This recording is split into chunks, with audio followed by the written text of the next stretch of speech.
This video might contain some minor spoilers on a lot of Metroid games, but nothing serious. Metroid is an important video game series to me. I haven't finished any Metroid game other than Other M and Samus Returns barely a few weeks ago, however. But I've spent years playing this series. I wanted to make this video a Metroid Prime review at first, but after some thought, I realized that half of what I wanted to say was related to my own experience of the entire franchise. So don't expect this video to be on an academic level of game design analysis. I will talk about it, but it won't be the main subject. This video will be an entire retrospective on my complicated and messy relationship with this series, Metroid.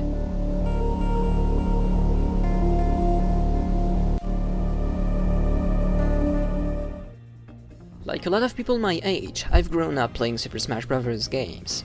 That's when I heard of a lot of Nintendo IPs I would have never checked out before playing Melee. Star Fox, Fire Emblem, and obviously Metroid. In around 2008, I checked out a used game store. That's when I noticed Metroid Fusion, and that's when I went, "Hey, that's a robot from Melee!" and proceeded to plead with my mother to buy the game for me. As kind as she was, she did, and I played this game so much. I never went through the lighter parts of the game because I sucked at it, but I still had a blast. The game terrified me. It was my first sample of the Metroid series and I loved everything about it. The creepy, claustrophobic atmosphere, the nerve and anxiety-inducing combat that I felt horribly at, the constant fear of having to meet the SAX. I expected something totally different because of Smash Bros., imagining Samus that just kicks ass and destroys everything with her badass cannon. And I was so wrong. In this game, Samus feels weak and you're just trying to get your own power back, while trying to resist an enemy that is exactly as strong as you should be. That's where I think Fusion excels, as much in the game design philosophy as story-wise. Having to grab your abilities back while realizing how much of a threat you can actually be to everything you've destroyed. This is even more emphasized when you realize that Fusion is the last game in the timeline, and you start to realize how deadly you actually are. You've destroyed countless planets, slaughtered an entire species, one of the most deadly foes the galaxy had. Also, I never finished the game. I definitely will soon. A few years later, I discovered the wonders of emulation. That was the moment of my life when I downloaded Visual Boy Advance and downloaded countless games that I played for 10 minutes and then never played them ever again. Zero Mission was one of them. I never really found a way to really enjoy this game until recently. I still enjoyed the way Samus was controlled almost the same as in Fusion, but I couldn't get through the upper Brinstar. The atmosphere didn't really catch my eye either compared to Fusion. It just felt plain and classic to me. Little did I know that this game was actually a remake of the first game later on. Oh. I don't even remember if I played Metroid 2, but if I did, it must have been for like 5 minutes. Even now, I don't really feel like playing it for two obvious reasons, but who knows, maybe I will one day. I also learned a lot about the games from YouTube, especially Super Metroid, unfortunately, because I got myself spoiled from beginning to end. But then, around 2010, I decided to buy Super Metroid on the Wii Shop channel. I plugged my GameCube controller in, and I launched the game. I spent a long time on this game. I don't know how much I played the game on the Wii, but I got stuck very easily and still could never get bored of it. I love absolutely everything about this game, and I think this is my favorite Metroid game, and my favorite SNES game, if Earthbound didn't exist, though. The story is simple: find a Metroid larva and bring it back. You then go back to planet Zabas years after you fucked everything up. No more upbeat music, the atmosphere is grey, it's constantly raining, the cavern seems empty, it's super good. You progress through the game flawlessly, and every new upgrade you obtain makes you feel like you're growing stronger and stronger. They're balanced just right, so that you can see how much of an improvement you get, but they're not broken to the point of making the game too easy. The game is absolutely gorgeous and the sound ambience is haunting, from the soothing music to the echoing sound effects. There's such an overwhelming amount of zones and roads that it's almost a labyrinth. But for the first time you can go and check out the map, and you can even see if you've missed some items. To go to a certain place, there are tons of possibilities. Some are longer than others, but every time you need to backtrack, it never feels like a chore. There's always something to do. You can find some missile and energy upgrades, or you can just blast through new shortcuts. Samus is fast and responsive, and it never takes more than a few minutes to get where you need to go, because there's always this kind of satisfaction and anticipation of growing stronger and going where you need to go next. The mute storytelling is also fascinating, and it's all about interpretation, which gives even more life and depth to the environments and the story. I freaking love it. I bought the game again on Wii U and played through it until Ridley last year, but I fucked it up and was completely unlighted by Ridley, and I'm so impatient to go through the game a third time now that I've got my SNES Mini. It was around the same time when I got my hands on Metroid Other M. I don't really remember exactly if it was after or before I played Super, but it's not really important. Unlike a lot of people, I enjoyed Other M. Now is the time where you boo and laugh at me. Done? Okay. I think if I played the game now, I will definitely understand the points of view of a lot of people. I've watched tons and tons of game critics just destroy the game on so many levels that I almost feel bad for the developers. The controls are obnoxious, the story is cheesy and stupid as hell, though I do like how ridiculous and overdramatic it is, and the level design is extremely linear and the upgrade system is ridiculous. I could go on and on about its flaw, but Gaming Bitch Show makes a living out of destroying the fuck out of this game, so you should probably just watch his videos if you want to understand what's wrong with it. I don't really know how to defend this game other than I simply enjoyed playing it. I've grown up with nothing but Nintendo games, and a few low-spec Steam games like Half-Life, and Other M was pretty much my first modern-day big major production game, so this game is literally anything but major.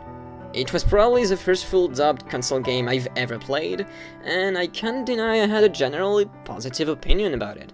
It's flashy, pretty, satisfying to control. It was brain dead, and I didn't have to think much to go on with the game, but there's still a sense of immersion I really enjoyed here.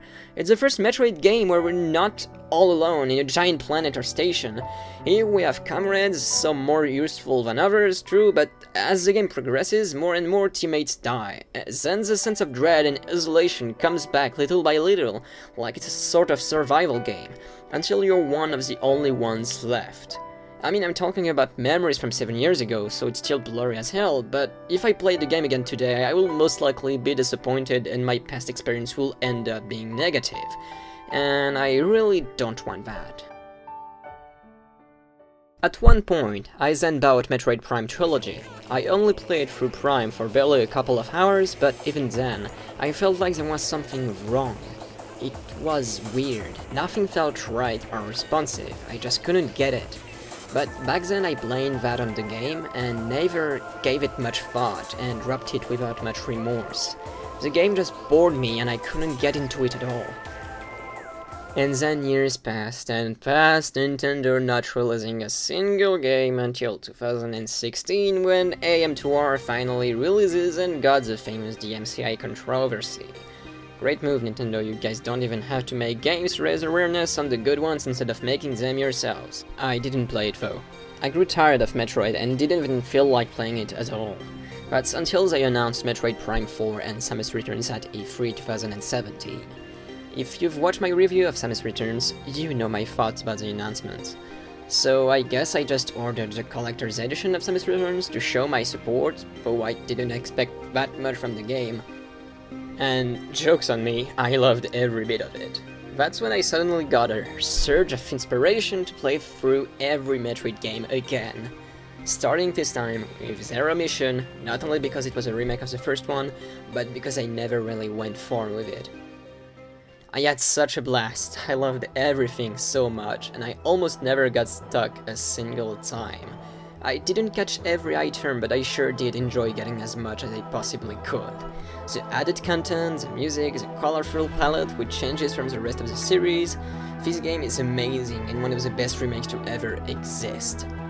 I couldn't take it anymore, I needed more. Time to play AM2R! Holy shit, this game is perfect. I'm glad I didn't play AM2R before Samus Returns, so I couldn't instinctively compare both games constantly, and even here I didn't. But I'm so glad these remakes are different. If Samus Returns is a new take on the 2D Metroid formula and tries to appeal to a new and more casual audience, AM2R is a total fan service masterpiece. The music, the art styles, the polish, the gameplay, the added content, the freedom of level design interpretation. Everything about AM2R takes the best from every possible episode, and it's just so good. I can only express my opinion on this game by acting like an excited child. It's just that fun. So after going through and loving the hell out of these 3 games weeks ago, as I was about to launch Super Metroid, I wanted to try out something new. I thought it was finally time I played Metroid Prime, from start to finish. Once again I go through the first area, getting used to the control again, beat the living crap as a parasite, and we're on Talent 4. For now I know what to do. Go to the Chozo runes, find my Morph Ball, Charge Beam and Missiles. Cool! Burn the giant flower to the ground. Cool! Get the Vargas suit and go to Magmoor. Cool! And here we are, Phendrana Drifts, the place where I stopped playing Metroid Prime. And this is when shit goes down. From now on I'm naked and unaware of where to go. I progress through the areas as fast as Samus can, realize I can't proceed any further, go back another way and do that for a good hour. The music is good, the snowy area gorgeous, what could go wrong? Backtracking is clearly the worst part of Metroid Prime for me. It's always been a key part of the series, but the 2D environments were way easier to apprehend and navigate through than they are here. Whenever you backtracked through Super, you still had tons of opportunities as to where to go, to find new items, and you passed through them very quickly. In Prime you go through the same kind of backtracking, but you very rarely discover new areas in the process, or even upgrades. If you can open a new door, a new lock will appear right behind it. It seriously makes you feel like every upgrade you get is just absolutely useless. That's the other part of Metroid Prime that made me extremely disappointed. The upgrades in the 2D episodes are based on a 2D platforming game design, so that means you can have a lot of freedoms. You can make Samus jump like crazy, shoot everywhere and make everything explode while barely batting an eye. Prime is first person and you can't get flashy like that. So it's only natural for the gameplay and controls to slow down and let us catch our breath, and not make us go free of stroke every time Samus jumps. That's why Samus is slower to control. Some upgrades are missing and she can't jump too high, because if she could, you would break the 3D environment. But come on, don't tell me the space jump had to be downgraded to the point of providing only one poor crappy additional jump. In Super, Samus couldn't grab ledges yet, but she could at least jump pretty fucking high and space jump, so the difficulty resides in knowing where to aim and move. It's more reflex based. Prime though, even when you're near the end, you'll still be struggling to climb through tons of crappy towers at the same exact speed from the beginning. Missed a jump? Go fuck yourself, climb it all back up, you fucking idiot. It's not too bothersome, but it just makes the backtracking feel even worse than it actually is. Walking for 5 minutes in the same Magmoor caves feels like 20 long minutes, and it's awful. The artifact quest doesn't make this any better either.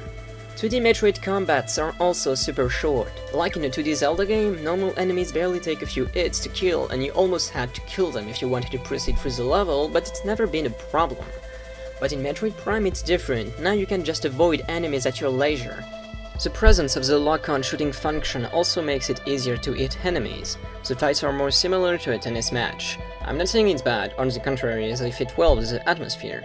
I would have still preferred a more dynamic combat system, but it's not too bad. The issue is that the enemies all have the same kind of patterns. White Space Parrot, use the Ice Beam. Yellow, Power Beam. Purple, Wave Beam. Etc, etc. It's more simply about dodging slow bullets than actually having any reflexes and skill. You just need to analyze the enemy and use an according beam. That's literally all there is to it. Bosses aren't too bad, but they take thousands of years to kill, like, holy hell, the relay fight is fun, but it's just ruined because it takes so long, and you literally know all of his patterns by heart, so the fight suddenly loses its fun factor during battle. I think the final boss is the best in the game. Even if it lasts pretty long, it's actually varied enough to keep you entertained. Prime's upgrades are by far the most underwhelming in the series for me. Whenever I see a new upgrade, I get excited like, oh god, is it the super missile, a real space jump, or even something new that isn't just blindly taken from Super Metroid? No. Fuck you, here's your shitty, useless and unreadable visor. It's so disappointing. I enjoy the grapple beam, but you barely use it. When it could have been used to create shortcuts, there's nothing. The super missile was literally useless for the entire game, and you never have to even use it at all to finish the game. It takes too fucking long to use, and it's such a lazy add-on that it actually depletes your missile counter instead of an additional super one. Just... why? The Morph Ball is fun to control, and I definitely understand why they made a pinball game, because the physics is so fun to play with. Also, Samus is faster in Morph Ball than by foot. Okay, whatever. The only other noteworthy upgrades you get are the beams. Power is a normal one, there's Ice, Wave, Plasma, in 2D. All of these are combined into one beam. They basically overlap, which gives off even more of a feeling of power while still keeping the game balanced. You also don't have to constantly switch them out, but here you do. Even when you need to open a door you've opened hundreds of times, you still do. It gets whole so fast and just adds to the already extremely slow-paced progression. So backtracking is only interesting once you've got every possible upgrade, so you're sure you're never wasting time. And even then, it's a hassle, because you have to find those freaking artifacts and they're just so pointless. They're like optional collectibles that were forced down into the game's progression just to make the game longer. The first 4 games were short as hell, but they were definitely replayable, not only because upgrades are fun to find, but because the gameplay itself is fun, nerve-wracking, and based on reflexes. Metroid Prime isn't. The map doesn't even show items you have or don't have. Just why? What can you lose from adding that? I can understand not showing that we've explored the area in color because the map here is in 3D, but how was removing the items of any importance? It's just frustrating and makes you even more lost for no reason. The map can barely be seen while playing too, because the Wii and GameCube screen is so small, they might as well have just put it away since the rooms are all so big to appear distantly on the screen. Why do I have to come across so many chosen ghosts, although they don't even impose any real challenge and I can skip them? Why do they respawn even after you've beaten them?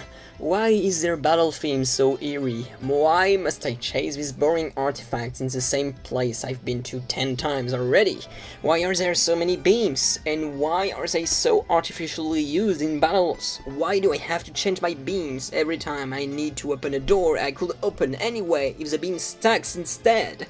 Why is Samus so slow? Why is the space jump so underwhelming? Why are there so few new additions to the game? Truth is, most of these can be answered in one sentence. Because things changed. Most of these changes are due to the changes to 3D, and a lot of people have been saying the same thing. Because it couldn't be transported entirely during the 3D jump. Because of that, most power-ups and upgrades feel extremely underwhelming. But here's my main issue. Did Retro Studios really have to try so hard to make the classic Metroid touch in a modern 3D setup? I feel like it didn't. The Metroid genre is unfortunately next to impossible to transplant into 3D. The entire gameplay, level and game design is based on an X and Y axis. Prime is X, Y, Z. Enemies can't be hit with Samus 2D aiming. They can now move in depth and dodge you from the sides, so having a lock-on system seemed unnatural, and the FPS formula doesn't even seem that far-fetched. It was a fairly recent genre, and it's even more immersive thanks to this point of view. You can see your visor getting affected by the environment, and the amount of detail is top-notch. I can't fault Retro Studio for the job they did here. I still find it honorable and crazy how they managed to transplant the Metroidvania idea in a 3D environment. But there are just too many things that just don't work here. Not only because of the transition, but also because of the game, that it feels just filled with unnecessary content that just breaks the immersion. And that's a shame, because everything else is immersive as hell, and it's probably the best at doing that. The lore you can learn and analyze, the amount of environment and graphic detail is crazy for the GameCube. The music is pretty good, but everything else feels like it falls short, even as a standalone game. Overham had a third-person approach, and as far as the flaws of this game go, I still think this game proved that third-person view for a 3D Metroid game could work. Too bad the game was so poorly designed. The game is as fast-paced as a 2D Metroid game, and it didn't have any issues going through the game, because Samus controls just like she does in Super. She's fast, agile, and you can never have to spend hours backtracking. Prime is definitely a better game than other Ham's mess though, and I think that's because Retro was fascinated by Metroid and had an immense respect with it. I had a similar sensation while playing Dark Souls. When you think about it, they're really similar games with a similar level design, though Dark Souls definitely has more shortcuts than Prime does. And it's hilarious, because I felt like there clearly weren't enough in Dark Souls in the first place, but in Prime, the main point of the game is exploration and immersion.